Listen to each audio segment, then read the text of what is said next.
Plus une femme se couvre, plus elle suit les règles islamiques de façon stricte, meilleure sera sa récompense dans l'au-delà. Et l'au-delà, c'est pour l'éternité. Ici, on vit 60, 70 ans et c'est tout. Donc il faut se couvrir complètement pour marquer des points pour l'au-delà. Bien sûr, c'est ça. En 2010, cette famille mène sa vie selon des préceptes qui datent du Moyen-Âge, l'époque du prophète Mahomet. L'homme a besoin d'avoir des rapports sexuels. Et si son épouse ne peut pas, bien, dans ce cas, en dernier recours, il est prévu que la femme peut être battue, j'admets. Et c'est ok. Ah oui, c'est ok dans le sens où c'est pour le bien de la famille. Imaginez que l'homme aille voir ailleurs. C'est précisément ce que l'islam cherche à éviter. Moderniser le Coran écrit il y a 1400 ans serait mal vu, hérétique même. Je me demande s'il existe des musulmans qui veulent introduire la charia en Suisse.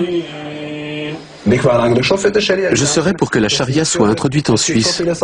Il y a tant de problèmes. Des femmes qui se prostituent, des gens qui se droguent. Dans l'islam, ils ne pourraient pas. La police nous donne une amende quand on est mal garé. Pourquoi? Pour qu'on ne commette pas deux fois la même erreur. En islam, on coupe la main ou on donne des coups de fouet. Ce sont des punitions pour nous empêcher de voler, de devenir des voleurs. C'est la raison de ces châtiments. C'est une réponse adaptée? Oui, oui. Une punition aussi sévère? Oui, Dieu nous connaît mieux. Et vous êtes pour l'introduction de la charia en Suisse? Ah oui, je le souhaite. Ainsi, un adultère peut être puni de 100 coups de fouet ou de la lapidation. L'homme qui s'adresse aux fidèles est un touriste. Cet imam à la retraite venu de Turquie n'a pas de permis de séjour. Il travaille au noir. Si l'humanité entière ne reconnaît pas le message du prophète Mahomet, elle se fourvoie. Elle se place alors au-dessous des animaux. Oui, mes frères fidèles, au-dessous des animaux. Parce que l'animal, lui, reconnaît Allah et le sert.